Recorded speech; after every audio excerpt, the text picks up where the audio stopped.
Esse é o Big Shot Pod.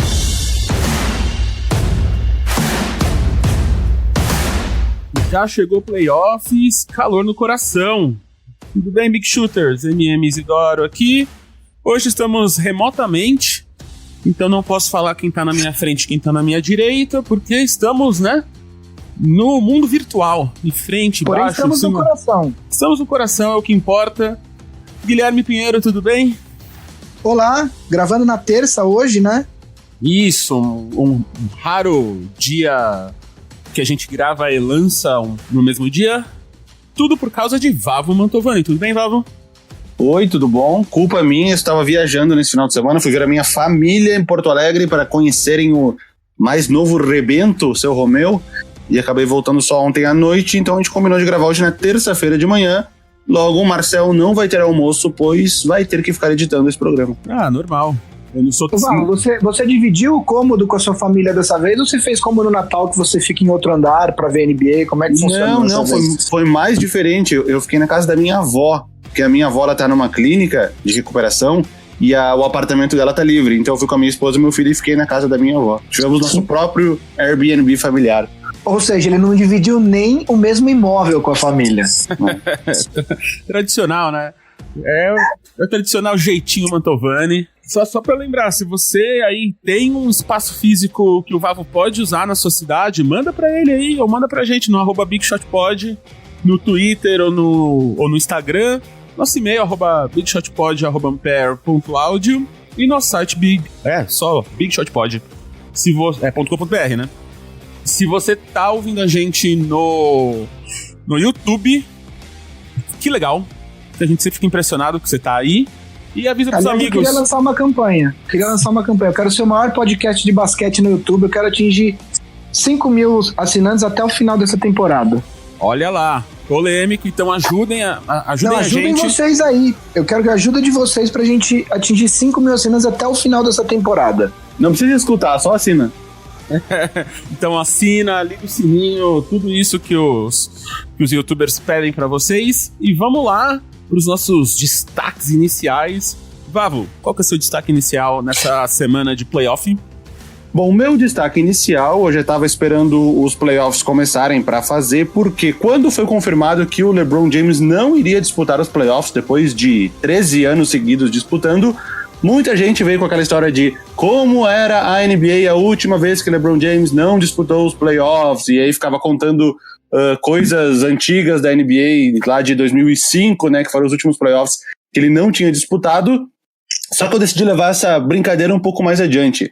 A minha brincadeira é: como estava a NBA a última vez que Tony Parker não disputou os playoffs? Porque esse ano que ele saiu dos Spurs e foi pro Charlotte Hornets, ele não disputou os playoffs, e ele era o jogador que tinha a maior sequência de playoffs seguidas. Desde que ele entrou na NBA, na temporada 2001-2002 até a temporada passada, foram 17 playoffs seguidos, e pela primeira vez, depois de 17 anos, Tony Parker não está disputando os playoffs. Então eu juntei um monte de informações aqui de como estava a NBA quando Tony Parker não disputou os playoffs pela última vez. Primeira, Michael Jordan ainda jogava na NBA. Michael Jordan estava ali na sua passagem final pelo Washington Wizards. O Memphis Grizzlies não estava em Memphis, ainda estava em Vancouver, a cidade onde a franquia foi criada. Tracy McGrady era o Most Improved Player da NBA naquele ano, o jogador que mais evoluiu, né? A gente sabe que o McGrady teve depois uma carreira duradoura, já se aposentou, já está no Hall da Fama. O time com a pior campanha da Conferência Oeste era o Golden State Warriors, com 17 vitórias e 65 derrotas. Warriors, pior campanha da NBA. Apenas 4 times faziam mais de 100 pontos por jogo. Só 4. Sendo que na NBA atual todos fizeram mais de 100 pontos por jogo, para ver como mudou o ritmo do jogo. E 3 times faziam menos de 90, estavam na casa dos 80 pontos por jogo. Outra, 39 jogadores jogaram mais que 37 minutos por jogo, que foi o máximo desse ano do Bradley Beal. 39 jogadores com mais de 37 minutos por jogo, incluindo ícones da NBA como Darrell Armstrong, Michael Dickerson e Ron Mercer. Inclusive, 13 jogadores tiveram mais de 40 minutos por jogo, o que é inadmissível na NBA atual, um jogador jogar mais de 40 minutos por jogo, no ritmo que se joga atualmente. Essa pro Gui. Luke Walton ainda jogava pela Universidade de Arizona. Ele não estava nem na NBA ainda. Depois ele virou jogador, depois ele virou técnico de universidade, virou auxiliar dos Warriors, técnico dos Lakers, e agora a gente ainda vai falar sobre isso mais adiante. Agora o novo técnico do Sacramento Kings. Outra, Luka Doncic tinha 2 anos de idade. A última vez que Tony Parker não estava nos playoffs. E por fim, para finalizar, agora falando de mundo, de notícias mundiais, as Torres Gêmeas ainda estavam de pé. Completando, só queria dizer, o jogador atual que está com a maior sequência é o J.J. Redick. Ele entrou no 13º playoff dele, todas as temporadas dele ele disputou os playoffs, 6 por Orlando, uma pelo Milwaukee. Guito, você lembrava do J.J. Redick no Milwaukee? Não me lembrava. Eu também, eu vi isso aqui, eu não acreditei, eu fui procurar no Google pra confirmar que tinha foto dele com a camisa do Milwaukee, ele jogou 1 ano lá. Aí 4 pelos Clippers e agora tá na segunda pelo Philadelphia. Então vamos ver até onde vai essa sequência de J.J. Redick, se ele ultrapassa os 17 anos de Tony Parker. Ele tá no melhor momento, né? Essa temporada foi a temporada com a melhor pontuação na carreira dele. Mas defensivamente foi a pior. Não, é um dos piores jogadores da NBA defensivamente, não tenho dúvida. Gui, seus destaques iniciais? Bom, os meus destaques iniciais, a gente vai falar um pouco mais pra frente sobre o Luke Walton, como o Valvo falou, mas o meu destaque inicial, na verdade, é a dança dos técnicos que já começou nessa temporada. Os times que já estão fora dos playoffs começaram a demitir e a contratar seus técnicos. O Cleveland não renovou ou demitiu o técnico Larry Drew, que foi quem assumiu depois que o Tyronn Lue foi demitido. O Memphis demitiu o J.B. Bickerstaff, que estava lá desde a temporada passada. O Sacramento Kings demitiu o Dave Joerger, que eu não entendi, porque eu achava ele um bom técnico e a temporada do Sacramento Kings foi surpreendentemente positiva. Ele teve um problema com o GM assistente do Kings durante a temporada, mas a temporada em si foi boa, e eu li alguma coisa a respeito de que ele não bateu muito o santo com o Marvin Bagley. Então ele acabou sendo demitido. Ele disse que ele é um técnico considerado muito bom, mas que tem esse tipo de problema de relacionamento. E o Lakers, finalmente, como a gente já vinha falado ao longo dos programas aí, demitiu o Luke Walton. Depois que a gente falar dos playoffs, a gente vai falar mais do Lakers, para delírio de todo mundo que adora quando a gente fala do Lakers. Mas finalmente era esperado, o Luke Walton saiu, foi de comum acordo que ele não seguia no time, e o Sacramento Kings imediatamente já foi atrás do Luke Walton, já teve um acerto em menos de 24 horas, anunciou ontem só, na segunda-feira, né? Isso foi, o Luke Walton foi demitido na sexta, no sábado já tinha um acordo encaminhado. E aí na segunda-feira, ontem, foi feito o anúncio, ele já tirou foto com a camisa do Kings, etc. O Cavs vai para um perfil de técnico mais jovem, de desenvolver elenco jovem. Então, das entrevistas que já tem confirmadas, já tem o ex-jogador Juwan Howard, que é assistente do Spoelstra em Miami, e o Jamal Mosley, que é assistente no Dallas, do Rick Carlisle, também vai fazer entrevista no Cavs. Ele já foi assistente técnico do Cavs, acho que até 2014, se eu não me engano, vai entrevistar. O Memphis também vai para um perfil de técnico mais jovem para desenvolver jogadores. O Lakers já vai entrevistar, além do Juwan Howard, que também vai entrevistar para o Cleveland, o Tyronn Lue, ex-técnico do Cleveland, e o Monty Williams, que é assistente técnico do Philadelphia. Monty Williams, que foi técnico do Anthony Davis, e aí a gente já cumpre a missão de falar do Anthony Davis no podcast. Ele já foi técnico foi o primeiro técnico do Anthony Davis em New Orleans.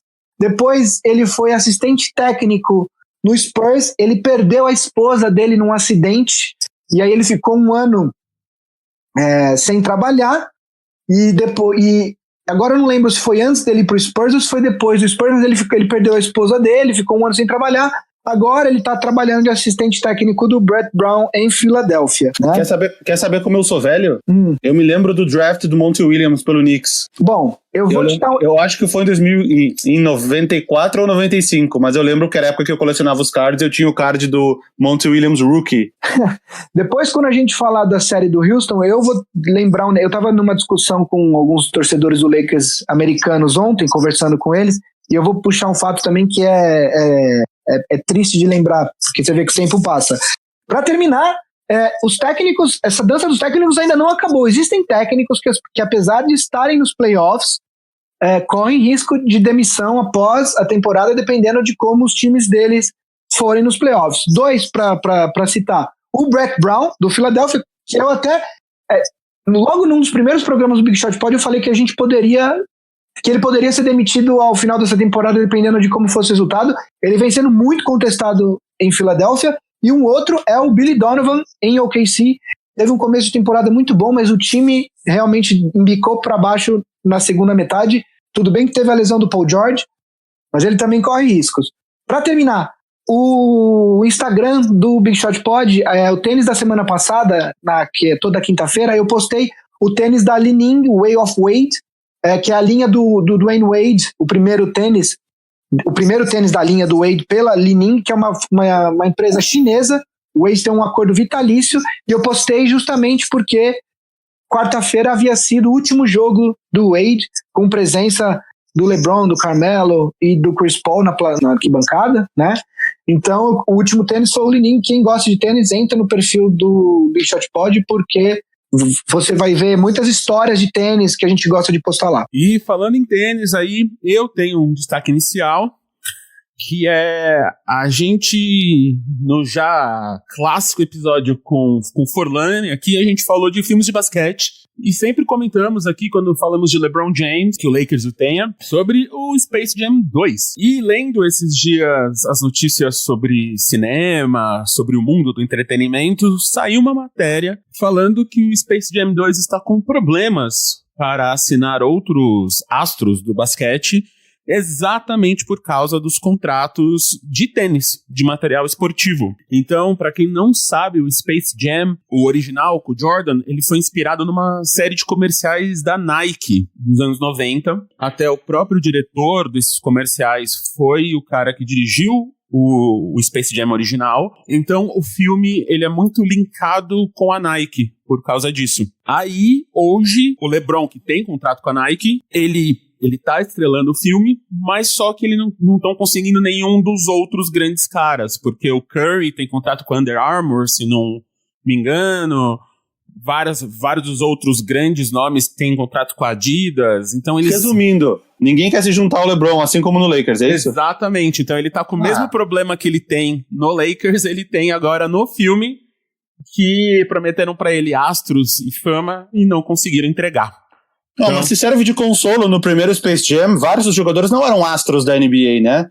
Dos monstros. Mas tinha o Barkley, tinha o Barkley, o Larry Bird, o Ewing. O Larry Johnson. Não, o Bird começa, se não me engano, começa com ele jogando golfe, com ele e o Bill Murray. Sim. Né? Quando eles só não conseguem roubar os poderes deles. Mas eles se focaram mais em jogadores engraçados, né? Que era o Sean Bradley, que era alto, e o Maxi Bogues, que era baixo. Talvez eles não fizeram um bom trabalho, os monstros não fizeram um bom trabalho de prospecção no primeiro filme. Tinha jogadores, eles podiam ter pegado um cara tipo o Hakeem Olajuwon, assim, fazer um pivô, pegar de repente o John Stockton, um Gary Payton, um armador assim, mas não, eles quiseram o Maxi Bogues e o Sean Bradley, por isso que perderam. Spoiler, contei o final do filme pra quem não viu. Então, spoiler do Space Jam 1, desculpa, você não viu. Depois de 25 anos.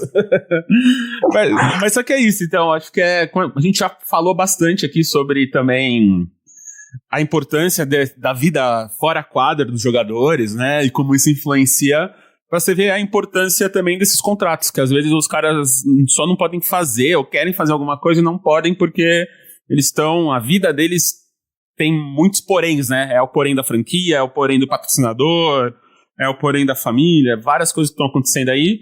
E espero que o LeBron consiga achar aí seus parceiros de time pra salvar o mundo mais uma vez, né? Eu fiquei sabendo que o parceiro dele vai ser o James Jones. Uma coisa boa dessa história toda, que eles estão tendo que reescrever o roteiro mais uma vez. E quem tá escrevendo o roteiro é o diretor do Pantera Negra. Então, Wakanda pra sempre aí. Então, se o cara já fez um bom trabalho com o Pantera Negra, espero que ele faça um bom trabalho também com o Space Jam 2. Mas agora a gente chegou naquela hora da gente entrar na nossa pauta, que não tem como não ser os playoffs. Como o Guilherme falou aqui na nossa pauta, é aquela hora que menino chora e a mãe não vê. E eles já começaram no sábado, hoje a gente tá na terça-feira de manhã, então já tem 3 dias de playoffs aí rolando, 6 séries já tiveram jogos realizados e 2 séries já estão com 2 jogos completos. Então a galera tá jogando basquete aí pra dedéu. Aliás, o sábado e o domingo, com 4 jogos de playoffs, tem aquele clima meio de Copa do Mundo, né? Que era um jogo começando atrás do outro, você passa o dia inteiro na expectativa dos jogos, foi divertidíssimo. Então, não pra mim que estava com a família sem assisti-los. Ia falar pro Vavo, né? Ou ele se isolava na casa de sua avó, ou ele via como ele não viu. A gente vai falar disso agora. Como a gente não conseguiu fazer esse preview na semana passada, que a gente gravou na segunda-feira, os playoffs só foram decididos no meio da semana, hoje a gente resolveu que a gente vai passar por todas as séries. Então a gente vai ter aí vai ser bem speed round, vai ser bem rápido, como que era, um ponto a ponto ali, vai ser aquele joguinho esperto, rápido, Gui e Vavo. Então vamos lá, meninos, vamos começar com a série 1 aqui, que é Milwaukee Bucks e Detroit Pistons. Então vamos tentar... Vamos começar pelo leste e aí depois vamos pro oeste. Isso, então vamos aqui pro leste com Milwaukee Bucks e Detroit Pistons. Vamos tentar aí ficar entre 5 e 10 minutos por grupo, por jogo, por favor. Milwaukee Bucks e Detroit Pistons, eu acho que não tem nem muito o que falar. Eu acho que não vai nem chegar na barreira dos 5 minutos. Já era, acho que talvez a série mais desequilibrada de todas, das 8 séries, incluindo leste e oeste. Milwaukee Bucks, time de melhor campanha da NBA. O Detroit Pistons só entrou nos playoffs por causa da primeira metade mais da temporada deles, porque no final eles caíram bastante de rendimento. Já seria desequilibrada, e para piorar, o Blake Griffin, que é o melhor jogador, talvez o único grande jogador do Detroit Pistons, e nessa aí fãs de Andre Drummond devem ter ficado um pouco bravos com o que eu falei, mas o Blake Griffin é o grande jogador do Detroit Pistons e ele não está jogando, então uma série que já era a mais desequilibrada de todas ficou mais desequilibrada ainda. Vide o primeiro jogo, que eu não assisti, mas todos os jogos eu vi depois a versão compacta, né, aquela de 9 a 10 minutos que a NBA coloca no site. Milwaukee Bucks venceu com extrema facilidade, 121-86, isso dá 21-14, 35 pontos de vantagem, ou seja, Detroit Pistons não teve nem chances. Não sei se o Gui tem alguma coisa mais específica para acrescentar nessa série, se ele esperava algo diferente, se ele esperava uma vitória ainda maior, mas eu acho que, da minha parte, essa deve ser a série menos interessante dessas 8. A minha primeira anotação é justamente série menos interessante de todos os playoffs. Dos últimos tempos. Exato. O que o Val falou é verdade, quer dizer, a série já não seria muito equilibrada com o Blake Griffin em quadra. Agora que anunciaram que possivelmente ele vai perder o primeiro round inteiro, caso o Detroit passasse, a gente sabe que é quase impossível, fica mais desequilibrada ainda. O Blake Griffin, só um detalhe que é importante falar, o Blake Griffin já estava jogando no final da temporada regular, baleada, já estava jogando com uma proteção no joelho. Isso foi inclusive perguntado para o Dwayne Casey, técnico do Detroit, e ele deu uma entrevista que agora eu acredito que ele deva se arrepender. Ele falou que o Blake Griffin estava jogando com essa proteção no joelho e que não havia risco dele piorar a lesão que ele já estava. Ora, se não houvesse risco dele piorar, por que ele agora não vai jogar justamente quando vale, né? Então, enfim, eu acho que foi uma decisão errada aí do Detroit Pistons em colocar o Blake Griffin pro sacrifício, né? Por outro lado, caso ele não tivesse jogado, era capaz do time não estar nem nos playoffs, porque eles mas aí tivessem uma vitória a menos, já não estariam nos playoffs. Mas o que vale mais a pena? Você pegar o Bucks e ser eliminado no primeiro round por 4-0 possivelmente e ter colocado em risco o teu melhor jogador, ou não ficar nos playoffs e deixar ele se poupar para voltar mais forte para a próxima temporada. Enfim, e com um pouquinho de sorte ganhar o primeiro lugar no draft. Pois é, e aí, um outro detalhe, todo mundo vai saber o lance que eu tô falando, o Giannis deu uma enterrada no primeiro jogo, que foi um dos lances mais absurdos que eu já vi na minha vida, porque não foi só enterrada, ele pega a bola na saída do garrafão dele, de defesa do Bucks, ele quica a bola exatamente uma vez. E aí ele já dá os 2 passos e ele pula da linha do lance livre direto para a enterrada. É um absurdo, assim, eu não sei quantos passos ele cobriu a quadra inteira, mas foi um negócio muito absurdo. Então, quem viu o jogo sabe do que eu tô falando, quem não viu deve ter visto no Twitter, no Facebook, esse lance, porque ele dá uma enterrada monstruosa, um negócio absurdo que ele faz. Enfim, a série deve ser 4-0, o Bucks deve jogar, vai ser quase um jogo treino pro Bucks. Imagino que eles vão até conseguir poupar os jogadores. O Giannis mesmo no primeiro jogo não jogou nem metade do jogo, ele jogou 23 minutos, né? Então vai ser uma série pro Bucks chegar descansado para pegar o vencedor de Celtics e Pacers. E tem uma curiosidade que eu lembrei aqui, eu vou entrar eu li no Twitter, o Andre Drummond, ele acabou o jogo com o plus-minus de menos 45.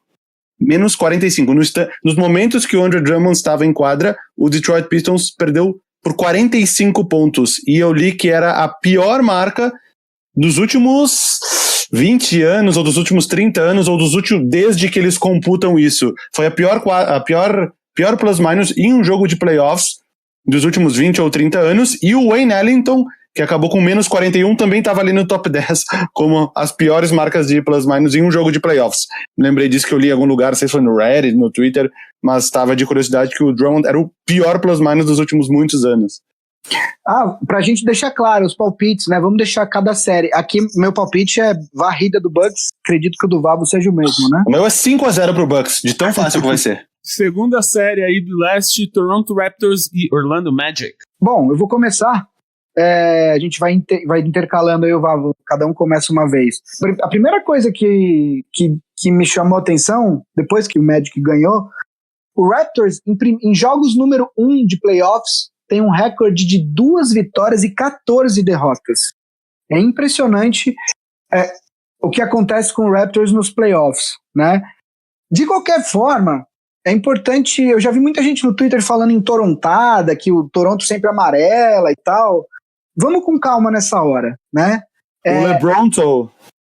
Pois é. O LeBronto virou o DJ Agostinonto, não dá pra fazer uma montagem. Pois é, mas assim, a gente precisa entender alguma coisa, assim. O Orlando precisou chutar 48,3% dos 3 pontos, precisou de um jogo insano do DJ Augustin, precisou de 10 pontos do Michael Carter-Williams, precisou dar tudo certo pro Toronto e precisou de um jogo horrível do Kyle Lowry, a gente já vai falar, mas basicamente precisou dar tudo certo pro Orlando ganhar por 3 pontos. Tudo bem que a vitória foi em Toronto, Orlando, ninguém estava esperando essa vitória, mas eu acho muito cedo para se criar pânico em relação ao Toronto, né? O Toronto tem os jogadores mais talentosos. Uma coisa que eu acho só que o Toronto precisa dar um jeito é que os jogadores de perímetro do Toronto são muito baixos, né? O Kyle Lowry, o Danny Green, o Van Vliet, McCall, são todos jogadores mais baixos, e o Orlando é um time que tem pivôs muito compridos, né? Altos, mas não só altos, compridos, com braços longos e tal. Isso dificulta muito a penetração desses armadores do Toronto para conseguir cestas mais fáceis, bandejas, etc. O Toronto precisa pensar nesse game plan aí para encaixar contra o Toronto, porque senão, para encaixar contra o Orlando, porque senão o Orlando vai complicar. Dito isso, o jogo do Toronto tem que ser exatamente o que foi durante os playoffs, quer dizer, defesa, deixar o Kawhi fazer o dele, deixar o Kawhi liderar, e o Siakam, obviamente, né? Então, eu acho muito cedo para se criar pânico em relação ao Toronto Raptors. Eu acho que o Kyle Lowry não pode ter um jogo com 0 pontos, como ele teve. Eu sei que 0 pontos, não é nem no plural. Exato. Ele chutou 7 bolas no jogo todo, obviamente errou todas. De 3 foram 6 bolas e 6 erros. E ele ainda errou 2 lances livres. Tudo bem, ele teve 7 rebotes, 8 assistências, mas ele não pode passar em branco num jogo de playoffs. Dito isso, antes eu acreditava que a série seria Toronto em 5 jogos.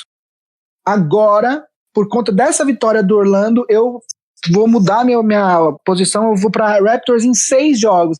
Eu acredito que o Orlando vai vencer um dos jogos de Orlando, principalmente esse jogo 3 vai ter uma atmosfera muito elétrica, então eu acredito que o Orlando deve vencer um dos jogos de Orlando, mas eu acredito que o Raptors passa em 6 jogos. Olha, eu vou ser, acho que, mais ousado no meu palpite. Possivelmente eu colocaria 4-1 também. Na verdade, eu não fiz meus palpites antes do jogo acontecer, mas agora pensando na disposição dos jogos, né, como eles são jogados, 2 jogos em Toronto, 2 em Orlando, aí 1-1. Eu acho que o Toronto vai encerrar, o Orlando não vai deixar, um time que vem, que nem a gente já falou bastante do Orlando Magic nas últimas semanas, um time que vem numa crescente, ao contrário do Detroit Pistons, que veio caindo e chega muito fraco para os playoffs, o Orlando é um time que vem numa crescente e chega forte para os playoffs.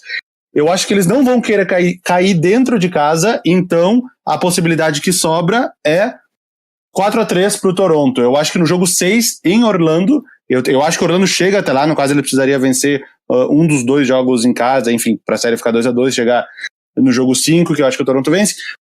No jogo 6 em casa, eu acho que o Toronto não deixa o Orlando não deixa o Toronto fechar a série. Então eu acho que vai ter jogo 7. É a minha série, eu acho que é a única aqui dos meus palpites, sim, é a única série dos meus palpites que eu acho que vai chegar até o jogo 7. Meu palpite é Toronto 4-3, eu acho que em casa o Raptors, embora tenha um histórico aí de decepções, um histórico recente de decepções nos playoffs, eu acho que aí eles fecham com o jogo 7 em casa. Eu acho que vale citar aqui o destaque, que foi o DJ Augustin, que a gente já citou várias vezes nos 19 programas do Big Shot Pod, que os times que não tinham armadores eram o Orlando Magic e o Phoenix Suns. Sempre que surgia alguma piada de um armador que queria trocar de time, a gente falava ou pro Orlando Magic ou pro Phoenix Suns. O Phoenix Suns usou vários ao longo da temporada, usou o DeAnthony Melton, o Elio Kobo, o Devin Booker de armador, o Tyler Johnson, mas o Orlando Magic foi um que usou o DJ Augustin praticamente do início até o fim da temporada. E nesse primeiro jogo, ele foi uma peça fundamental na vitória, né? Mais do que os 25 pontos que ele marcou aqui, 6 assistências, foi a cesta da vitória, né? Ele já tinha feito uma cesta um pouquinho antes ali, que foi super importante, e quando o jogo estava empatado em 101-101, faltando alguns segundos, ele foi lá e num erro de marcação ali do Toronto no pick and roll, ele acabou ficando, de certa forma, um tanto livre para arremessar de 3 pontos e fez a cesta da vitória. Então, a gente que vale até fazer essa retratação que falou um tanto mal dos point guards titulares de Orlando e Phoenix ao longo da temporada, vale essa retratação que o DJ Augustin, de certa forma, salvou o Orlando Magic nesse jogo com a cesta da vitória e sendo o cestinha do jogo com 25 pontos. Só fazendo uma retificação, eu citei o Danny Green quando eu falei que os armadores do Toronto são baixos. Danny Green já é dos mais altos. Dos armadores com mais de 1,93 m, ele é o único. Tá? O resto, o Macau também tem, mas o Macau joga muito pouco. Jody Meeks, o Kyle Lowry, o Van Vliet são todos abaixo, e o Jeremy Lin são todos abaixo de 1,93 m. Vamos para a terceira série do leste, uma das séries que já teve 2 jogos esse fim de semana, o Philadelphia 76ers e o Brooklyn Nets. Vavo? Bom, eu não assisti nenhum desses 2 jogos, eu vi os melhores só dos 2 jogos. Ontem eu vi um pedacinho do Sixers e Nets, eu vi um pedaço do segundo quarto. O jogo estava equilibrado, acho que entrou pro intervalo com 1 ou 2 pontos de vantagem, aí eu me distraí fazendo alguma outra coisa, quando voltei o Sixers já estava tipo 30 pontos na frente, eu não sei o que aconteceu nesse terceiro quarto, eu não vi os lances depois, mas depois eu até estava falando com o Gui aqui antes da gente começar a gravar, que foi o Sixers marcou 51 pontos no terceiro quarto do jogo de ontem, igualando o recorde histórico dos playoffs, o recorde da história da NBA de 51 pontos, que era um recorde eu anotei aqui, dos Lakers em 1962, quando eles fizeram 51 pontos no quarto contra o Detroit Pistons.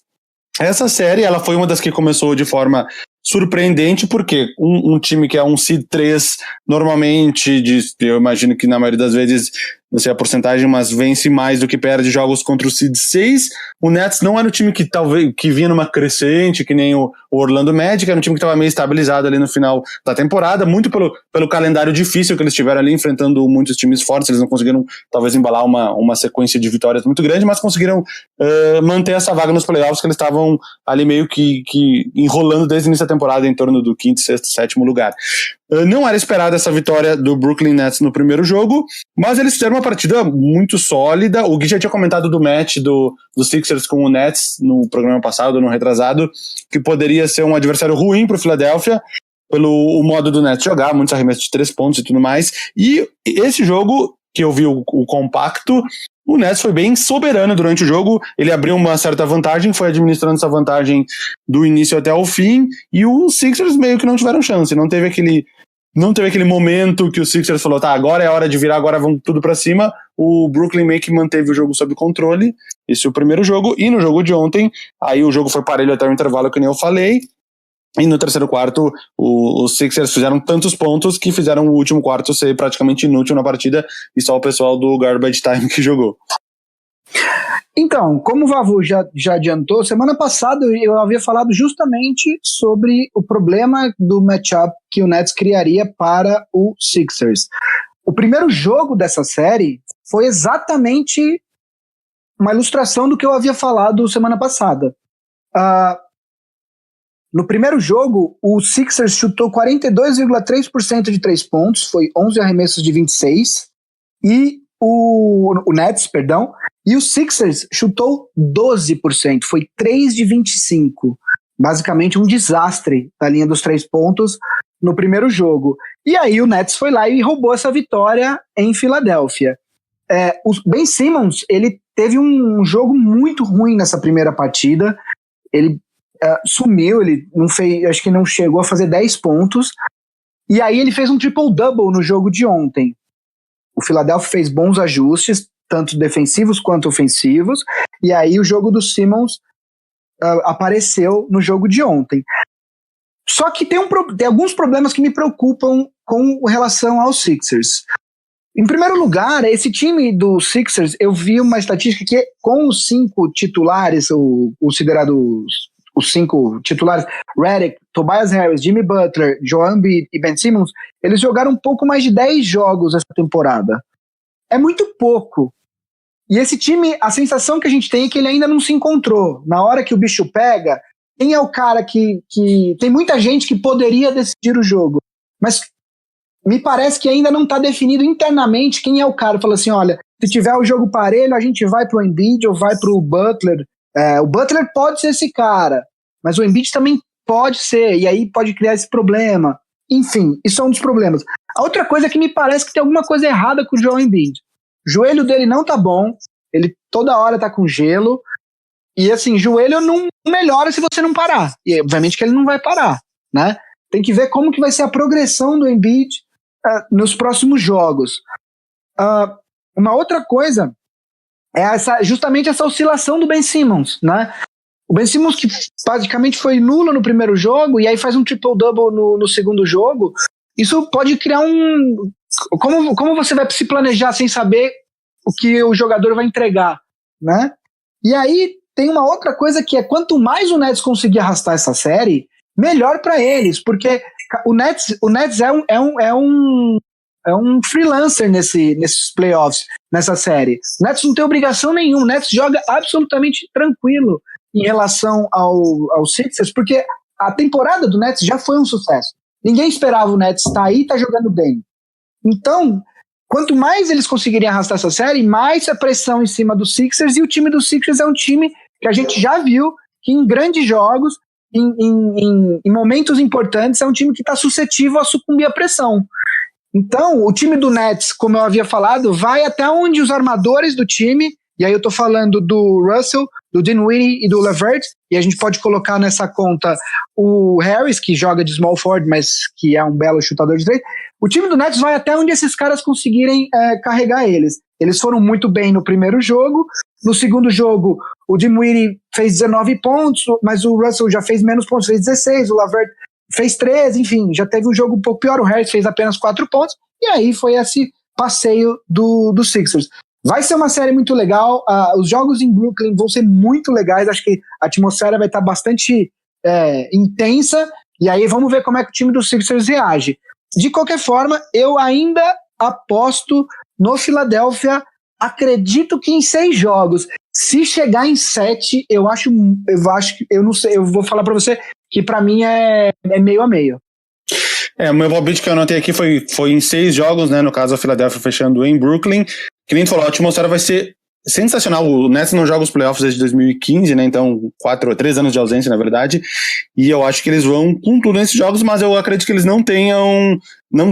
Eu acho que eles não vão vencer os 2 jogos em casa. E uma vez que os Sixers roubem um desses jogos de volta, a série fica empatada em 2-2, o Philadelphia volta a ter um mando de quadra, e se não fechar no jogo 6, eu acredito que feche no jogo 7. Não sei se é tão 50% assim, porque...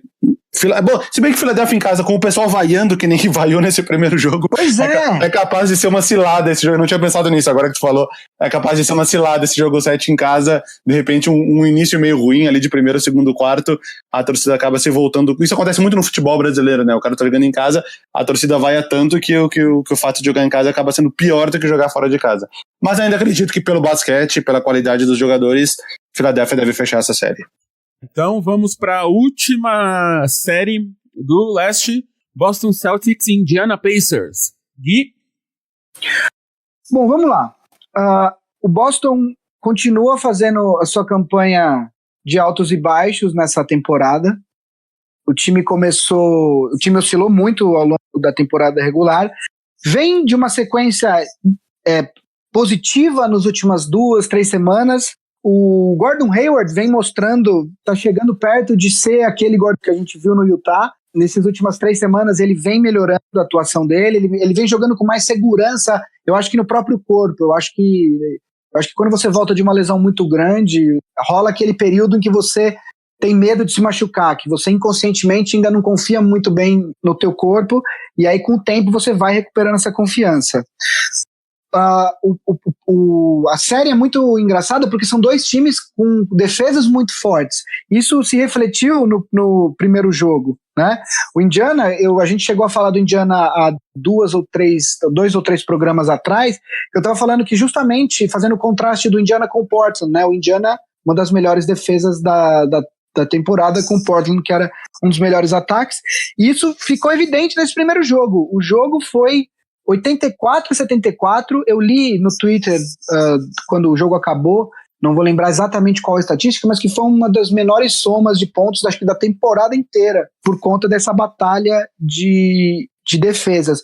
O Indiana chegou a liderar por 11 pontos no primeiro tempo, mas o Boston segurou o Indiana a 8 pontos no terceiro quarto, é muito pouco, né?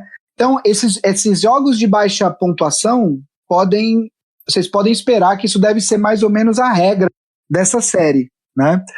O Celtics está sem o melhor jogador de defesa, talvez, do time, que é o Marcus Smart, mas o sistema defensivo que o Brad Stevens implantou no Boston é muito bom. O Marcus Smart está fora, e se ele voltar, ele só volta caso o Boston chegue nas finais de conferência. Eu acho que ficou evidente nesse primeiro jogo justamente algo que a gente temia antes de começar a série, que é quando o bicho pega, falta pro Pacers aquele cara que você confia para conseguir as cestas nesses momentos decisivos, que era o Oladipo. O Oladipo tá fora da temporada, e eu acho que por isso vai ser muito difícil pro Pacers passar. Eu ainda acredito que os jogos em Indiana vão ser difíceis para o Boston, porque o ambiente em Indiana é um ambiente muito hostil em playoffs, mas eu acredito numa vitória do Celtics em 6 jogos.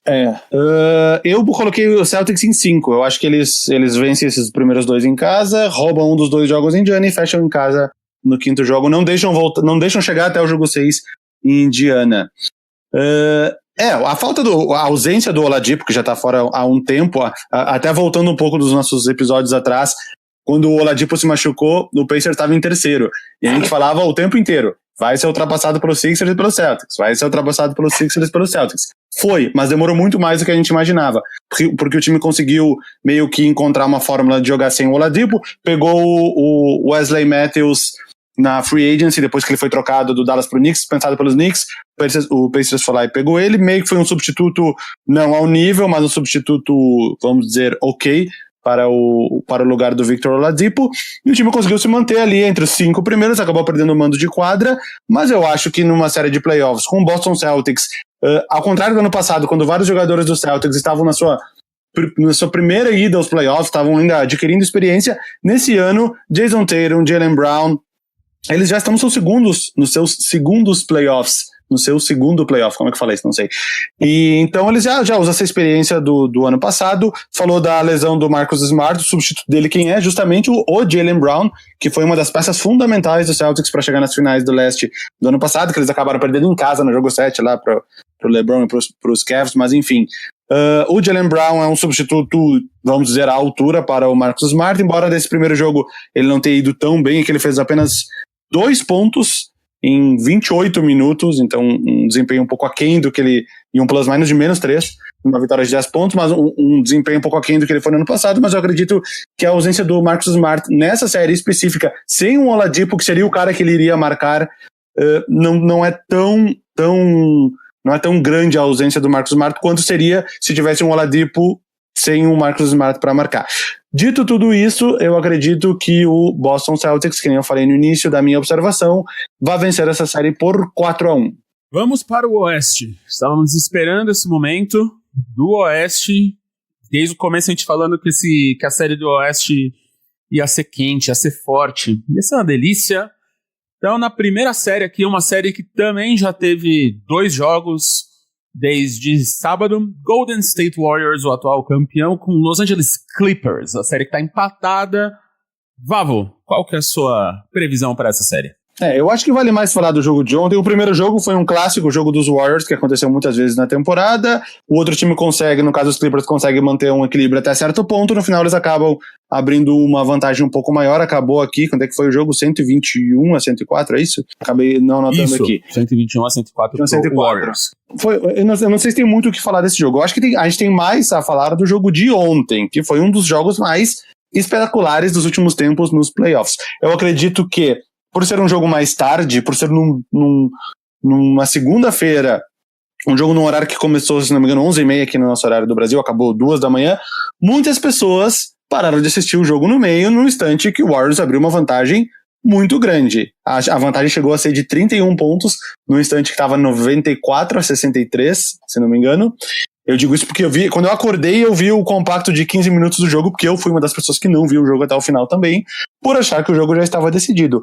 E numa das maiores viradas da história dos playoffs da NBA, se não me engano, o maior comeback, a maior virada da história dos playoffs da NBA, os Clippers aos pouquinhos foram tirando essa diferença e venceram o jogo no final por 4 pontos de vantagem. Vale citar, como sempre, que nem foi a tônica dos Clippers nessa temporada, seus 2 jogadores vindo do banco de reservas, Lou Williams e Montrezl Harrell, com atuações, eles já tinham tido atuações boas no primeiro jogo, apesar da derrota, e nesse segundo jogo, mais uma vez, eles tiveram atuações muito boas também. Deixa eu ver aqui como eles foram nos números. O Montrezl Harrell, 25 pontos e 10 rebotes, e o Lou Williams, 36 pontos e 11 assistências. Além do Gallinari, que vem... Aliás, o Gallinari é um dos jogadores mais subestimados dessa temporada, né? Ele voltou num nível muito alto lá, desde a época talvez do Denver ou do Knicks, que ele não jogava tão bem assim. Essa temporada ele foi muito bem, tá sendo meio que passando despercebido e tá jogando muito bem aqui. 3 bolas de 3 do Gallinari, 4 do Landry Shamet, também adquirido na troca. Continuo achando que os Clippers não têm chance de vencer essa série, salvo seria acho que talvez um equivalente àquela de 94, quando o Denver Nuggets era o 8º colocado e virou pra cima do Supersonics, que era o primeiro, naquela cena clássica do Dikembe Mutombo, quando venceu o jogo 5, né? Na época era melhor de 5, não era melhor de 7, o que tornava até mais fácil um 8º vencer um primeiro colocado. Aquela cena clássica do Mutombo no chão, batendo a bola na cabeça, batendo a bola no chão.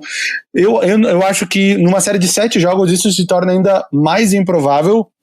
Não acredito que o Clippers, embora esteja jogando muito bem, tá com o elenco completo, nenhum jogador machucado, eu não acho que eles não têm condições, porque na hora que apertar, os Warriors vão lá e vão usar de todo o seu arsenal, coisa que eles conseguiram ontem até o final do terceiro quarto, mas não até o final do jogo.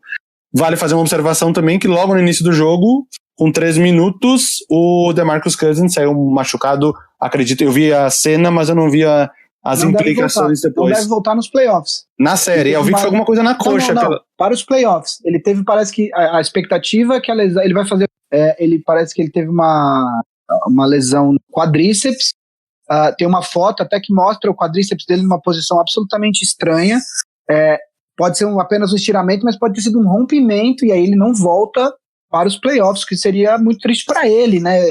eu realmente não, eu até já vou entrar fazendo os meus comentários, eu tô lendo minhas anotações que eu tinha feito ontem à noite, durante o jogo do Warriors, eu tava vendo o jogo e preparando o que eu ia falar hoje, eu, como muitas pessoas, fui dormir faltando 3 minutos pro acabar o terceiro quarto, achando que tava tudo decidido, porque eu precisava acordar cedo hoje, tenho 2 crianças em casa, então a gente sempre acorda cedo. E aí, quando eu acordo hoje, vou ver os resultados. Obviamente que também fui mais um surpreendido pela virada monumental do Clippers. Estava aqui refazendo minhas anotações, porque basicamente tudo que eu ia falar, se o Warriors tivesse ganho, não vale mais. Como o Vavo falou, o Clippers tem um elenco muito bacana, não tem uma estrela, mas tem um banco muito forte. O Lou Williams e o Harrell jogam demais. Eles já tinham jogado bem no primeiro jogo, mesmo com a vitória larga do Warriors, e ontem eles destruíram. Outro cara que a gente falou há um tempo atrás que o Clippers mandou bem na troca e que ontem foi ele que fez a cesta de 3 pontos que colocou o Clippers na frente faltando 16 segundos, é o Landry Shamet, ele que faz a cesta que bota o Clippers na frente, e aí depois o Curry erra, e aí o Harrell sofre uma falta e converte os 2 lances livres e dá a vitória de vez para o Clippers. O Patrick Beverley é muito chato, ele é muito chato, deve ser muito chato jogar contra ele, porque ele não para, ele não desiste, ele enche o saco. Ele e o Durant foram expulsos no primeiro jogo, porque eles já vinham batendo boca durante o jogo inteiro, e aí no momento ali o Durant chega junto para marcar o Beverley, os dois caem, e aí o juiz acaba expulsando os dois. Eu ia falar que justamente o primeiro jogo me deixou claro que ia ser muito difícil o Warriors encaixar o jogo do Cousins dentro do que o Warriors já faz. Tanto é verdade que mesmo com a vitória larga, o Cousins teve um plus-minus de menos 17 no primeiro jogo, e o Kevon Looney, que é o reserva do Cousins, teve um plus-minus de mais 30. Então, o time flui mais fácil com o Looney ou sem um pivô clássico. E isso, o Cousins estava um pouco frustrado, ele acabou saindo do jogo porque cometeu 6 faltas no primeiro jogo. Ontem ele teve essa lesão. A expectativa é que ele não volte mais para os playoffs, o que seria muito triste para ele. Eu tinha feito a minha previsão ontem que o Warriors varreria a série, obviamente isso não vai acontecer. Acredito que o Clippers agora tem a atenção do Warriors. O Warriors tem essa característica de vez em quando dar uma desligada, justamente por conta de vem de 4 finais seguidas, de achar que consegue virar os jogos na hora que quiser. Então eu acho que agora o Clippers conseguiu a atenção do Warriors. Então eu vou apostar, eu acredito que até seja uma aposta um pouco agressiva nesse momento, mas eu vou apostar em Warriors em 5. Acho que o Warriors ganha os 2 jogos fora de Oakland e acaba encerrando a série em Oakland, quando voltar, né? O destaque do Warriors, a gente já falou dos destaques do Clippers, o Curry tá jogando demais, ele tá, assim, os 2 jogos é impressionante o nível de intensidade dele nos playoffs. Primeiro jogo ele acertou 8 de 12 de 3 pontos, acertando cestas daquela que quando ele arremessa na TV você ainda nem tá vendo a cesta, sabe? Ainda nem entrou no quadro. Ele tá jogando demais e vamos ver o que acontece. Eu acredito que a temporada do Clippers já é um sucesso, independentemente do que acontecer, porque eu acho que o objetivo do Clippers era mostrar que existe uma estrutura pronta para receber uma estrela, no caso, Kawhi Leonard. E então eu acredito que o Clippers já considera essa temporada de sucesso e aposto na vitória do Warriors em 5 jogos. O meu palpite é o mesmo, eu também... Na verdade eu não mudei, o meu palpite desde o início era 4-1, eu só não achava que o Clippers fosse vencer uma em Oakland, eu achava que o Clippers ia vencer uma das 2 em casa, no Staples Center, pra dizer assim, pelo menos, cumprir o papel nos playoffs, pelo menos vencemos um jogo. Me surpreendeu essa vitória fora de casa, ainda mais depois da vantagem tão grande que os Warriors tinham, obviamente, mas eu acredito que agora que o alerta está ligado, o Warriors vence os próximos 3 jogos e fecha por 4-1. Eu só queria falar uma curiosidade, ela já foi dita em vários lugares. O primeiro jogo dessa série foi o primeiro jogo da carreira do DeMarcus Cousins em playoffs.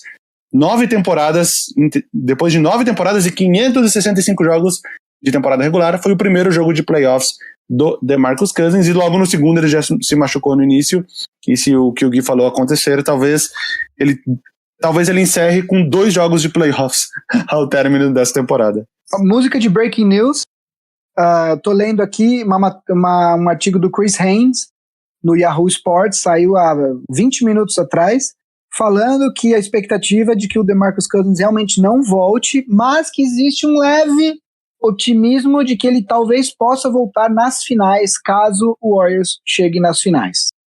É isso. Breaking news aqui. Hoje, quem não sabe disso ainda vai saber ouvindo isso daqui a algumas horas aqui, quando esse podcast for pro ar. Umas horas que a gente está gravando. Então, DeMarcus Cousins aí, fora, mas provavelmente tudo indo como é que tá. O Golden State Warriors nas finais ele volta aí. E vamos para a segunda série do Oeste, teve só um jogo por enquanto, Denver Nuggets e San Antonio Spurs.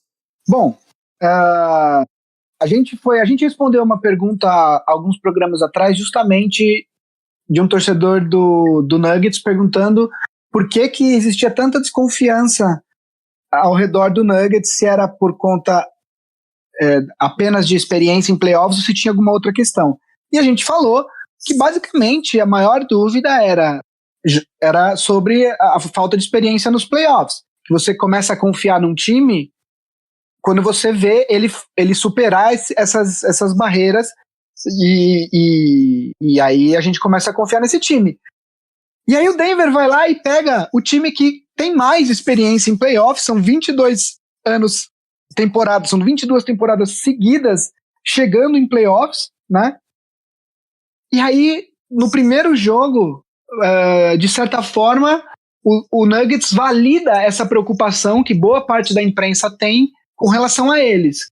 Por quê? Porque perdeu o primeiro jogo para o Spurs em Denver. O jogo não foi tão ruim quanto parece. O Denver teve chances de vencer.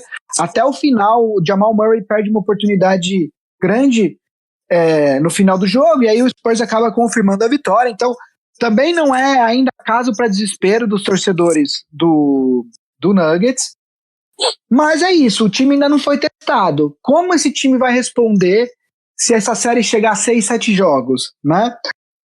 Eu acho que o Spurs é um time que, de novo, tem os dois caras que você sabe que você pode confiar para conseguir cestas em momentos decisivos. Um é o DeMar DeRozan, embora ele venha do Toronto e tem toda aquela fama de pipoqueiro que muitos torcedores acreditam, e o outro é o LaMarcus Aldridge. E tem aqueles jogadores, quem teve uma atuação importante no primeiro jogo, por exemplo, foi o Derek White. O Derek White é um daqueles jogadores que, de repente, ele aparece no Spurs e você fala assim, óbvio, ele tá no Spurs, óbvio que ele é bom, né? De qualquer forma, eu acredito que não é momento de pânico ainda.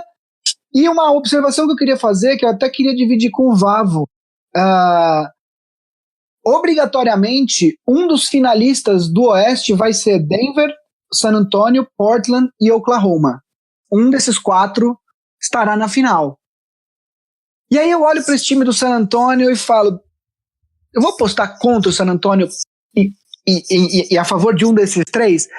Eu ainda acho, a minha aposta nessa série ainda é Denver, e a minha série que eu aposto que vai para 7 jogos. Eu vou dar um voto de confiança no Nuggets.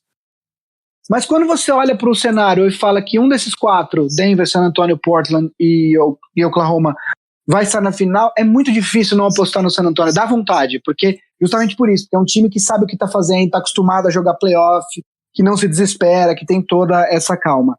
Da minha parte aqui, eu coloquei antes, vou te dizer, não estou mentindo, antes do primeiro jogo acontecer, eu já acreditava que os Spurs tinham chance de vencer, e meu palpite era 4-2 pro Spurs. Por quê? Vou dizer por quê. Essa série, que é uma série 2 contra 7, eu acredito que é uma das séries 2 contra 7 mais equilibradas de todos os tempos da NBA. Normalmente uma série de 2 contra 7 é uma série muito disparelha. Mas esse ano a Conferência Oeste está tão equilibrada, a diferença entre o primeiro e o oitavo é tão pequena, foram apenas 9 jogos entre o Golden State e o Clippers, né? Os 8 times no intervalo de 9 jogos, que a série 2 contra o 7 está uma série muito equilibrada. E conhecendo o histórico dos times, que nem tu falou, Denver Nuggets, sem experiência, não foi para os playoffs nem no ano passado.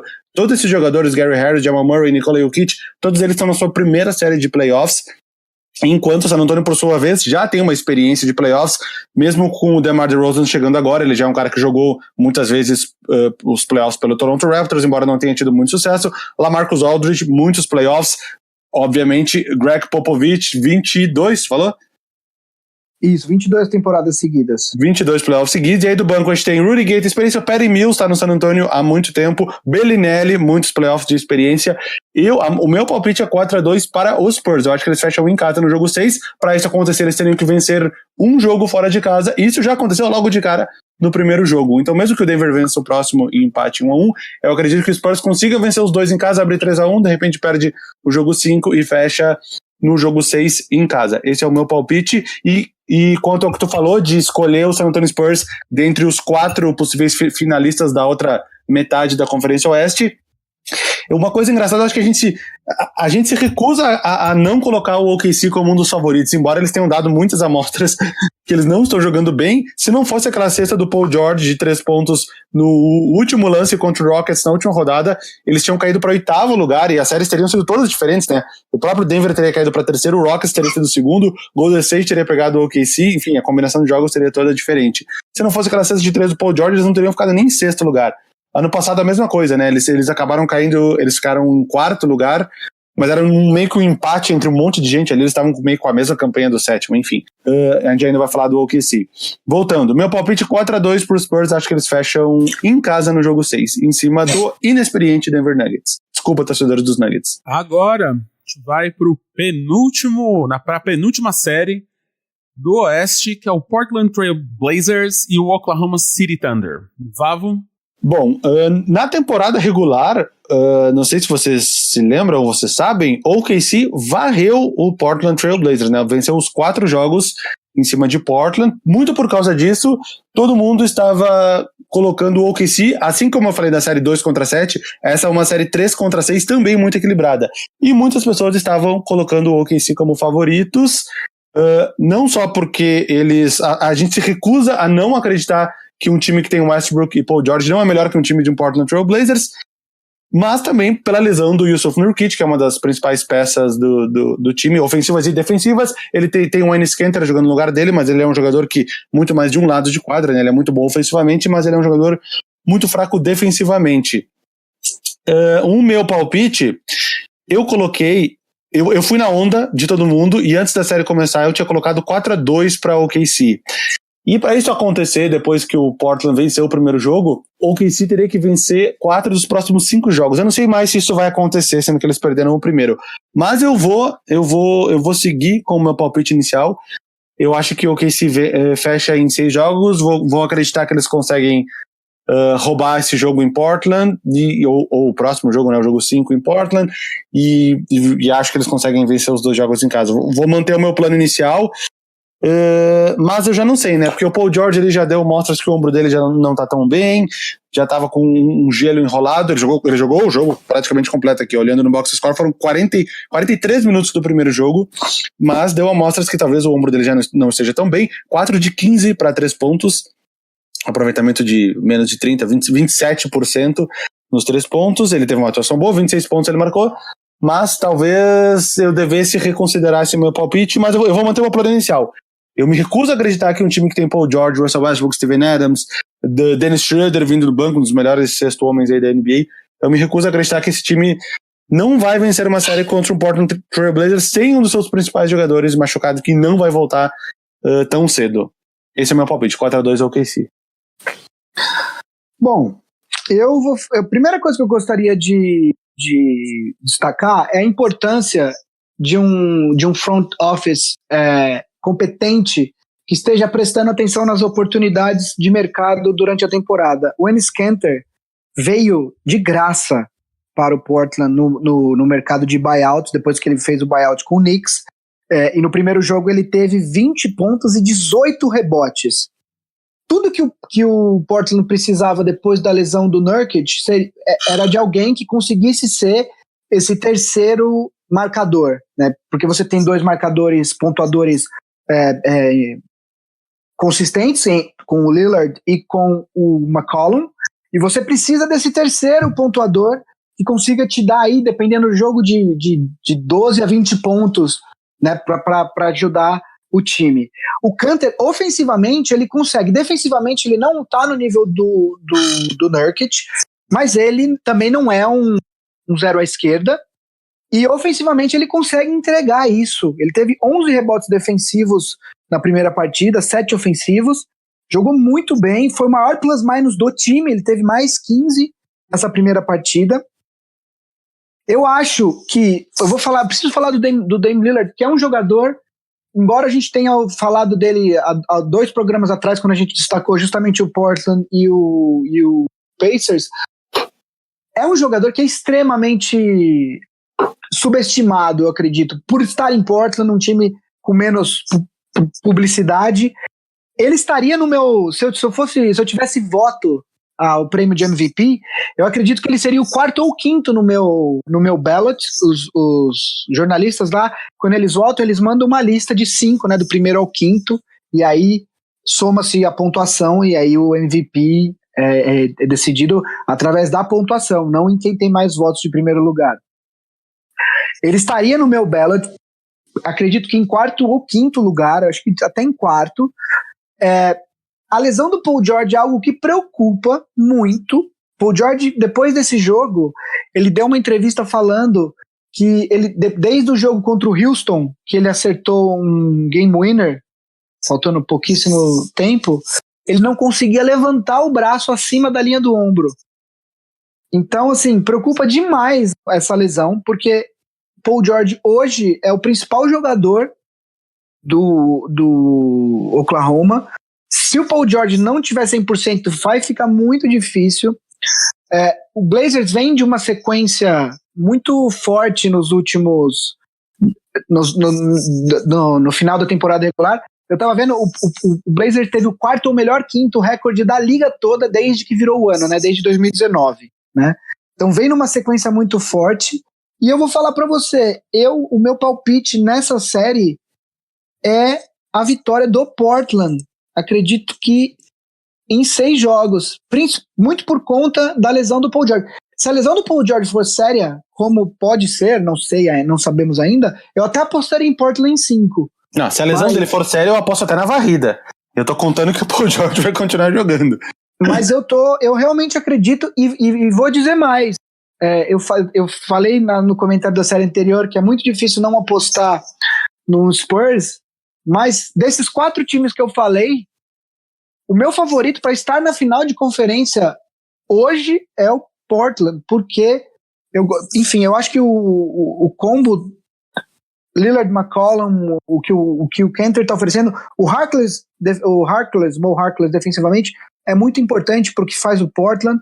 O Seth Curry consegue oferecer uma pontuação decente vindo do banco. Nesse primeiro jogo, nenhum pontuador do banco fez mais que 10 pontos, mas isso até é uma característica do time. Quando a gente falou do Portland lá atrás, a pontuação era concentrada em 3 jogadores, o McCollum, o Lillard e o Nurkic, que acabou se machucando, e agora o Kanter está assumindo esse papel.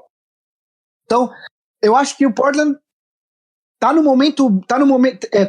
atingiu o auge certo, enquanto o OKC tá no pior, talvez o seu pior momento da temporada, vem, né, já se arrastando aí no final da temporada regular, e justamente agora chega o Paul George lesionado de novo. Eu aposto na vitória do Portland em 6 jogos. Se a lesão do Paul George for muito séria, eu apostaria até em 5 jogos. E para acabar a série do Oeste, a gente vai agora para Houston Rockets e Utah Jazz. Já teve um jogo, Gui. É bom eu começar essa série porque o nosso querido colega de bancada Valva, torcedor do Rockets, eu aposto que ele vai conseguir desenvolver muito mais as opiniões sobre essa série. As considerações que eu gostaria de fazer. A série, se você for olhar o que os dois times fizeram na temporada, tinha tudo para ser uma das melhores séries, das mais disputadas. O problema é que, na minha opinião, o jogo do Rockets é o pior tipo de matchup que poderia acontecer para o Utah Jazz.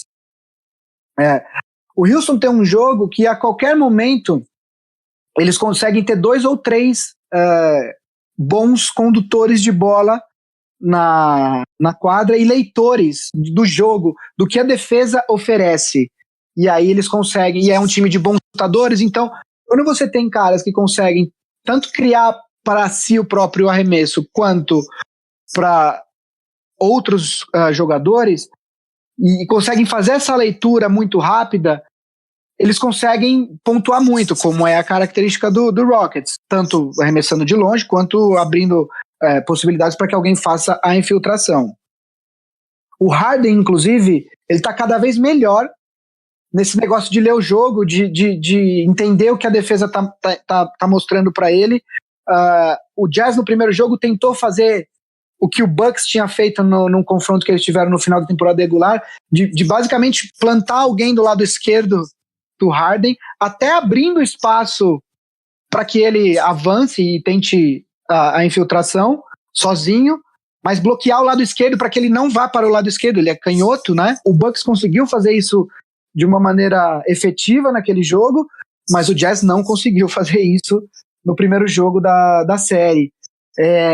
Eu acho muito difícil, mesmo com o Gobert, que é um monstro defensivo.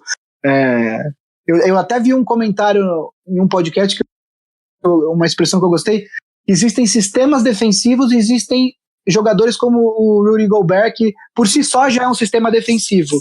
Só que o Gobert não consegue fechar o cara que está na zona morta e, ao mesmo tempo, proteger o passe por cima de alguém que está entrando no garrafão. Ele precisaria de mais ajuda, né? O time do Utah não é um time defensivo ruim, não é isso que eu estou falando. O problema é que o casamento dos dois jogos é muito ruim pro Jazz.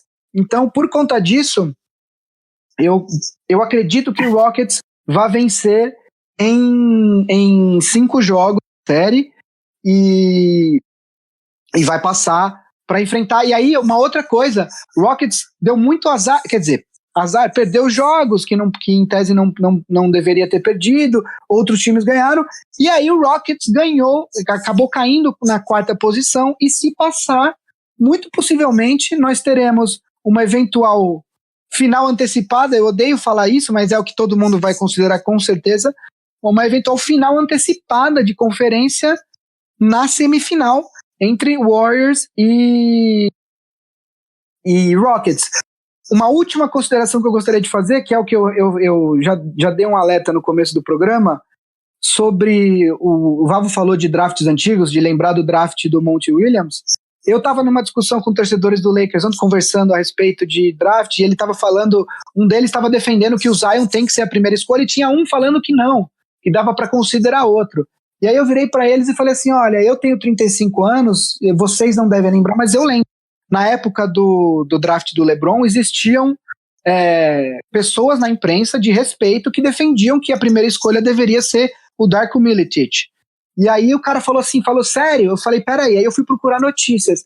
E eu achei uma notícia de um jornal falando que o Mike D'Antoni, que hoje é técnico do Rockets, na época era assistente técnico do Suns, era uma dessas pessoas, e tem uma declaração dele para um jornal falando que ele acreditava que em 2 ou 3 anos o Milicic seria melhor que o LeBron James. Eu achei curioso que um técnico, hoje reputado como um dos melhores, pudesse fazer uma leitura tão errada do Milicic e do LeBron James, claro. Enfim, foi só uma parte. Agora eu vou passar a palavra pro Vavo comentar a série e essa coisa do D'Antoni.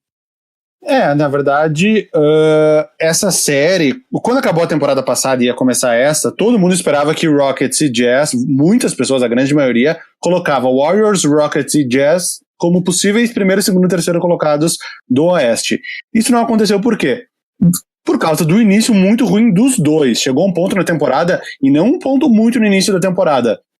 Já estava com... O Rockets chegou um momento que ele estava com 11 vitórias e 14 derrotas. Ele estava em 14º lugar. E isso já com 25 jogos da temporada em andamento. E depois ele melhorou um pouquinho. O Jazz aí caiu para baixo do Rockets. Teve uma rodada que o Rockets era o 13º e o Jazz era o 14º. Só o Phoenix Suns estava abaixo dos dois. Mas aí depois os dois foram... É até estranho, porque o Rockets teve algumas mudanças no time. Perdeu o Ariza, tentou o Carmelo Anthony, aí machucou o Chris Paul, machucou o Capela. E enquanto o Utah Jazz era praticamente o mesmo time da temporada passada, né? A gente demorou para engrenar nessa temporada depois de ter encerrado muito bem a temporada passada. Então os times foram melhorando ao longo da temporada, e o Rockets ter acabado em quarto e o Jazz em quinto. Que nem a gente falou do Rockets e do Warriors, que pode ser uma final do Oeste antecipada. Eu vejo esse Rockets Jazz como uma semifinal antecipada do Oeste, porque era possivelmente para eles serem o segundo e o terceiro colocado, os dois vencerem as suas séries e se enfrentarem na semifinal do Oeste e não na primeira rodada, que é o que está acontecendo agora. Dito isso, essa série eu acredito que vai ser muito parecida com o que foi na temporada passada, já nas semifinais do Oeste. O meu palpite é 4-1 também, o mesmo palpite do Gui. Eu dei esse palpite antes de começar a série, e depois de um jogo eu continuo achando que vai ser 4-1, porque eu acho que o Jazz consegue vencer pelo menos um dos jogos lá em Salt Lake City.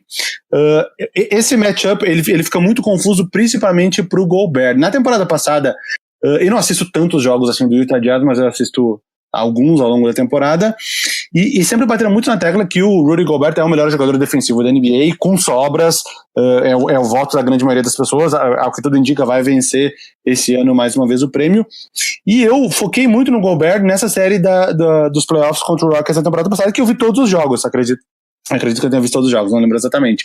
E em alguns momentos, o Rudy Gobert foi exposto, porque o matchup não é favorável para ele. O que acontecia em muitos lances era ele ter que fechar no Harden e tomar a ponte aérea no Capela atrás dele.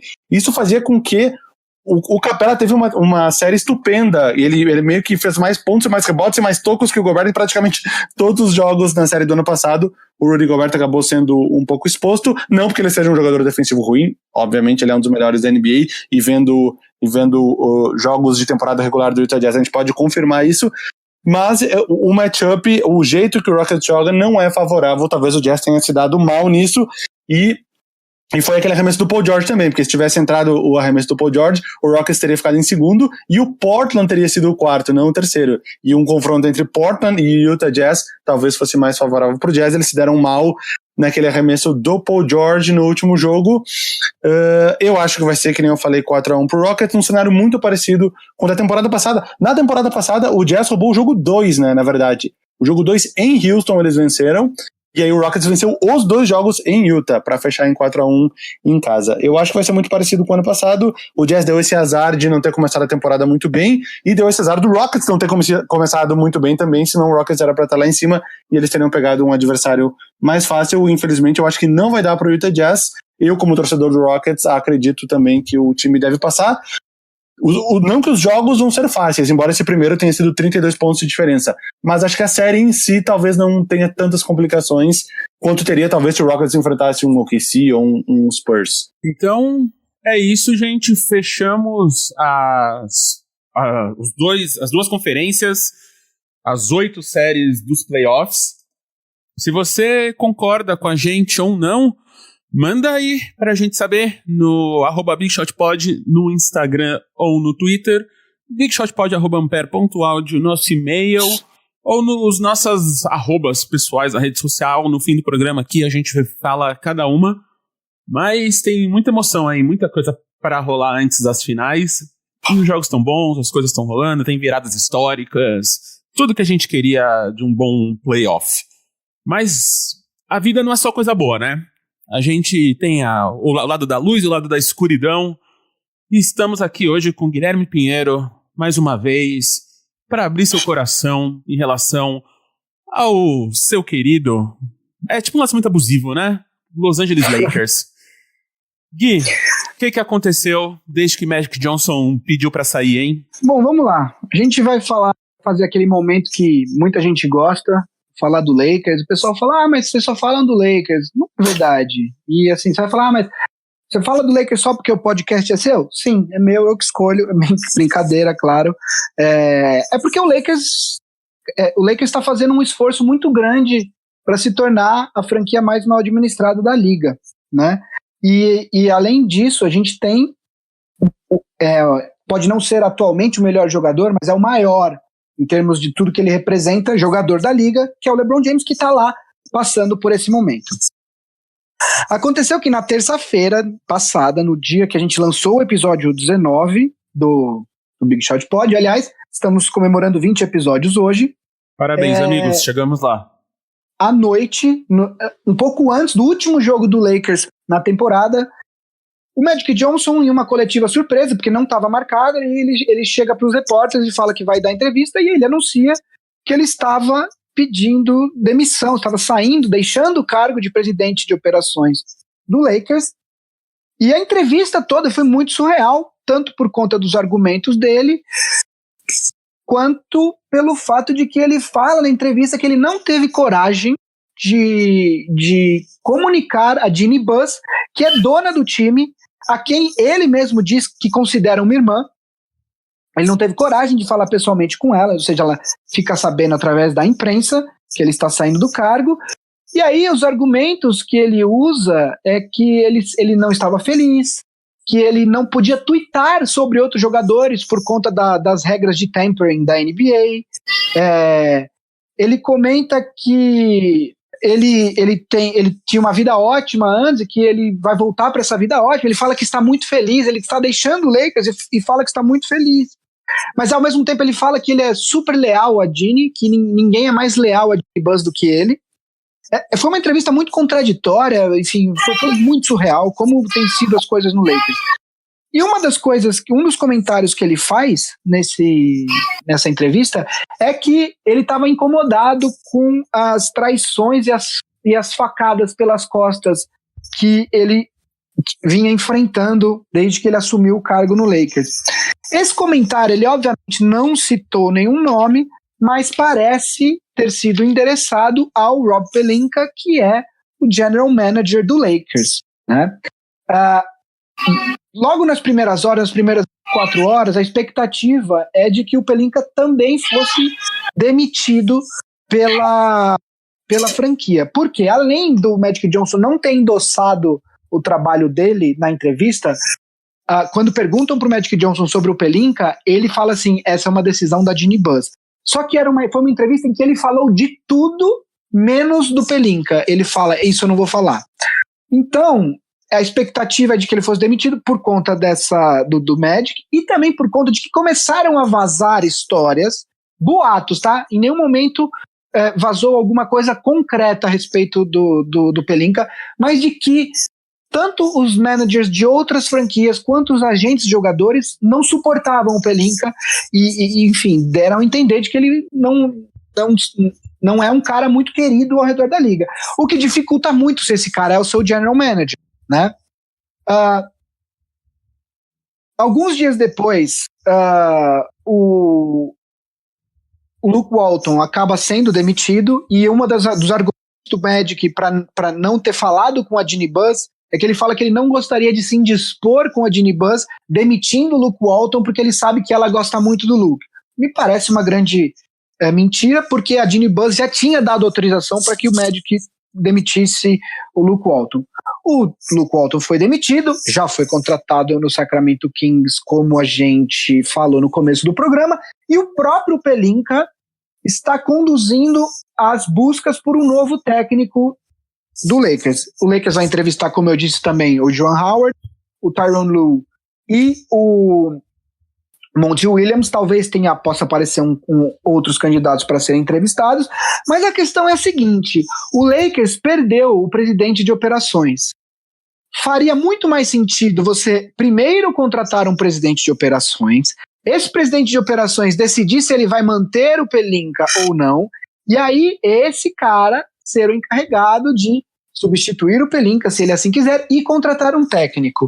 O fato do Lakers estar contratando um técnico, ou estar buscando um técnico sem ter um presidente de operações, indica que o Rob Pelinka está ocupando esse espaço e que não vai ter ninguém acima dele na hierarquia do Lakers, porque muito dificilmente você conseguiria contratar um presidente de operações que chegasse sem ter a possibilidade de trazer os caras dele para tocar a franquia com ele. E aí esse é o grande problema do Lakers. O Lakers, há muitos anos, que é administrado como uma empresa familiar. O Lakers é uma empresa familiar, mas ele não pode ser administrado como uma empresa familiar. A Jeannie Buss, quando ela afasta o irmão dela, o Jim Buss, há 2 anos e pouco atrás, e demite o Mitch Kupchak, que era o então manager do Lakers, ela em nenhum momento abre um processo de entrevistas para substituir esses caras. Ela contrata quem? o Magic Johnson, que, embora seja um dos maiores jogadores da história da franquia e um dos maiores da história da NBA, não tinha mostrado competência alguma para o cargo, e ele comprovou isso enquanto presidente do Lakers. E para manager, contrata o Rob Pelinka, que era o agente do Kobe Bryant durante grande parte da carreira dele. Não era desde o começo, mas mais da metade era o Rob Pelinka. Ela contrata 2 caras sem entrevistar ninguém, sem abrir processos de seletivo, etc. O Lakers tem esse hábito de olhar para a tradição e contratar caras sempre que tem um passado ligado ao Lakers. Isso é uma coisa que hoje em dia não pode acontecer. Você tem uma possibilidade de modernizar a franquia, de trazer alguém de fora, com um ar, com um pensamento fresco, que vai implantar novos processos dentro da franquia, e ela simplesmente se recusa a fazer isso. O Rob Pelinka, ele é mal visto na liga, só que ele é bem visto pela Linda Rambis, que é a esposa do Kurt Rambis. A Linda Rambis ela tem um cargo no Lakers que eu não lembro agora qual que é, mas ela é uma das melhores. O Kurt Rambis foi jogador do Lakers, foi assistente técnico do Phil Jackson, depois foi técnico do Minnesota, mas voltou e também tem um cargo no Lakers. E aí eles se fecham nesse núcleo duro e continuam tocando como se fosse uma quitanda de família, uma das maiores franquias da NBA, se não a maior. Em termos de valor, se eu não me engano, só perde para o New York Knicks, inclusive. E é isso que dá um desânimo para os torcedores do Lakers. O Lakers vai começar uma temporada, uma off-season importantíssima, porque o LeBron não está ficando mais novo. O Lakers precisa trazer alguém e vai começar com um manager que talvez seja elevado ao cargo de presidente, que metade da liga não gosta, e você vai ter problemas para conseguir jogadores para se juntar ao LeBron. Você tem jogadores jovens que estão insatisfeitos com a situação, porque eles foram quase trocados pelo Anthony Davis. Você tem um manager mal visto pela liga. Quem que vai assinar com esse time? Quem que vai jogar com o LeBron? Né? O New Orleans Pelicans acabou de contratar um dos melhores executivos que estavam disponíveis no mercado, o David Griffin, que era inclusive o presidente do Cleveland e com quem o LeBron tem uma relação ótima. O Pelinka não tem experiência para sentar numa mesa de negócios e negociar essa troca do Griffin, até porque existem times que conseguem oferecer muito mais pelo Anthony Davis do que o Lakers nesse momento. Então, o futuro do Lakers que é um problema. Assim, eles vão contratar um técnico para agradar o LeBron. Os candidatos que estão sendo entrevistados mostram isso. Tyronn Lue foi técnico do LeBron quando o Cleveland conseguiu o título. O Monty Williams, ele tem um passado ligado ao LeBron, porque ele também era assistente técnico dos times da seleção norte-americana que o LeBron jogou. E o Juwan Howard, se eu não me engano, jogou em Miami com o LeBron. Então a busca do técnico claramente aponta, estamos fazendo isso para agradar o LeBron. Mas a franquia não pode pensar apenas o LeBron. O LeBron tem mais 2 anos de contrato obrigatório, mais uma opção dele para um 3º ano. Mas se o LeBron for embora, a franquia vai continuar. Em que estado que ela vai continuar? Então, essa é o grande interrogação do Lakers no futuro. A franquia parece muito mal gerida. A Jeannie Buss não me parece ser uma dona competente, lembrando que ela não comprou a franquia, ela herdou a franquia. E herdeiros, donos de franquia que herdam a franquia, em geral, se mostram péssimos. A mesma coisa acontece com o New York Knicks, com James Dolan, entendeu? Então, é uma questão muito complicada. Só um último detalhe para terminar. Um dos caras que diz que teria muito interesse em assumir o cargo que era do Magic Johnson é justamente o Bob Myers, que eu não sei se ele é o GM, ele acho que é o GM do Warriors. Ele é responsável por tudo isso que o Warriors vem fazendo. Ele é formado em UCLA, ele trabalhou muito tempo em Los Angeles e diz que é um dos poucos trabalhos na liga inteira que ele consideraria deixar o Warriors. E a Jeannie Buss simplesmente abre mão da possibilidade de ao menos sentar com esse cara para entrevistar ele, para ver se ele tem interesse. O Bob Myers é o presidente de operações também do Warriors. Do Warriors, o presidente de operações. Enfim, o Lakers não inspira confiança para essa off-season e eu realmente não sei o que vai ser da franquia depois dessa temporada. Não sei se é muito difícil. O LeBron, a gente não sabe o que ele está pensando. Enfim, O Lakers vai por um caminho muito, muito complicado aí nessa off-season. Que pena, Lakers. Que pena. Que pena. A gente não gosta de ver coisas complicadas. Eu odeio falar do Lakers. Vocês me obrigam, vocês colocam na pauta. Mas, cara, você podia estar torcida ali pro Bucks, podia estar ali, mas não. Escolheu LA, foi na modinha, agora chora. Mas vai dar tudo certo. Um dia, quiçá, daqui 5 anos, no próximo draft de 2022, escolham aí um jogador muito bom que vai fazer o time rodar e não vai precisar de tempo, não vai precisar de nada. Daqui a 5 anos, em 2022, tá ruim de matemática, hein? Porque aí até o cara voltar, aí é 23, 24, aí joga bem. Não é isso? Até ele evoluir, né? Até evoluir no jogo, ir bem, aí o LeBron já aposentou, aí ele toma conta do time. Eu tô pensando na narrativa aqui desse nosso rookie, que por coincidência é a próxima pauta dos rookies que podem entrar aí nesse ano, né? Na próxima temporada da NBA, começa no segundo semestre, a partir do draft. Então a gente tá fazendo essa série aqui de novos jogadores que estão jogando nos seus colégios e que podem ser draftados aí no meio do ano. E então vamos apresentar mais alguns para você hoje, ou mais algum. Também não sei quantos vão ser, vou descobrir com vocês. Então, Gui, vamos falar aí dos nossos rookies, nossos drafts que podem entrar aí a partir desse próximo draft do meio do ano? Bom, eu vou falar de um só, porque o programa já ia estar longo, então eu selecionei um só. Eu vou falar do pivô Jackson Hayes. Ele é um pivô da Universidade do Texas, com 2 metros e 11 de altura, 6 pés e 11 polegadas. Ele não esteve no March Madness também. Semana passada eu falei do Darius Garland, que também não jogou. Ele também não esteve. A Universidade de Texas não recebeu um convite para estar no torneio. Ele, durante a temporada regular, ele tem médias que podem parecer modestas. Ele fez médias de 10 pontos, 5 rebotes e 2,2 tocos por jogo. Quando você transforma essas médias em médias por 36 minutos, que é uma medida que a NBA usa para ter diferença, para ver quem está fazendo mais pontos no mesmo período de tempo jogado, né? Essa média já vai para 15,4 pontos, 7,7 rebotes e 3,4 tocos por jogo, que é um número bastante interessante.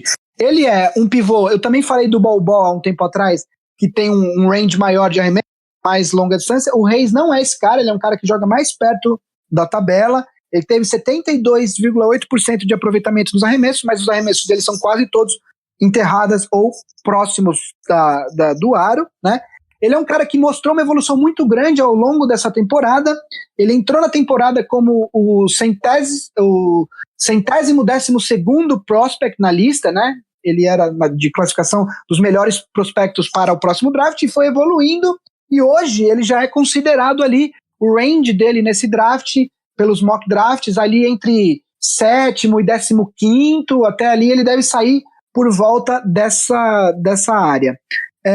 Algumas questões. Uma outra coisa é que ele tem uma capacidade, ele mostrou capacidade de impactar o jogo tanto no ataque quanto na defesa, o que é muito importante. Os pivôs hoje em dia precisam ter essa habilidade de entender jogadores menores, etc. E ele mostrou que pode ser esse cara na liga.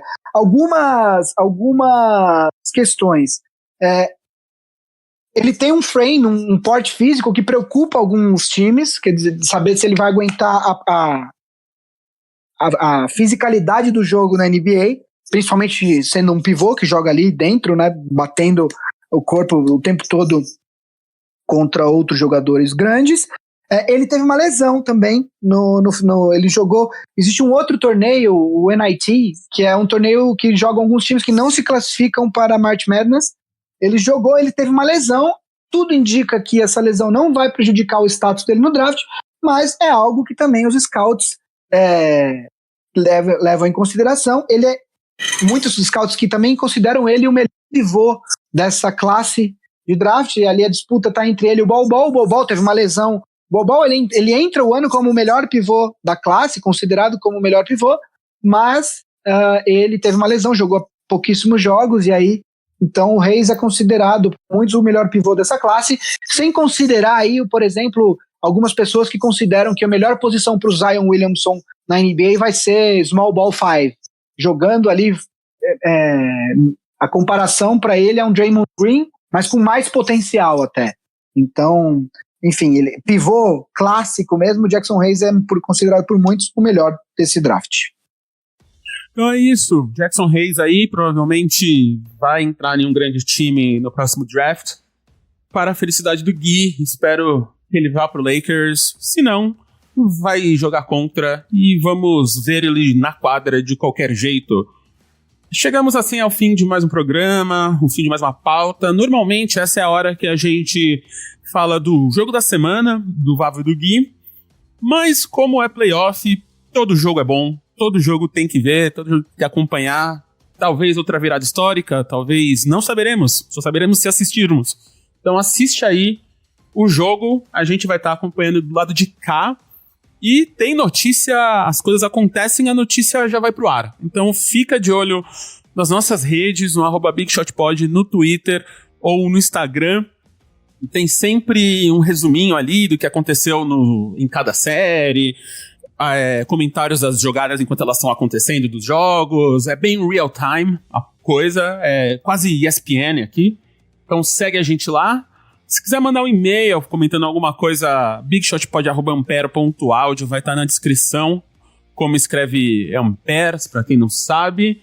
Eu sou o MM Isidoro, MM, as duas letras Isidoro com Z de Zabumba em qualquer rede. Gui, pro pessoal te seguir? Gui Pinheiro, em qualquer rede. E Vavo? Vavo no Instagram e Vavo Fresno no Twitter. Então, a gente, como sempre, é parte da família Ampere de podcasts com Boa Noite Internet de Cris Dias e Família Feminista. Esse podcast é produzido pelo supracitado Cris Dias e a gente é gravado no Inova Habitat, mas hoje não. Hoje estamos em casa e temos que ir, e certas pessoas têm almoços com reuniões aí e precisam ir embora. Então, gente, se vê aí semana que vem com mais notícia. Até lá! Valeu! Mas...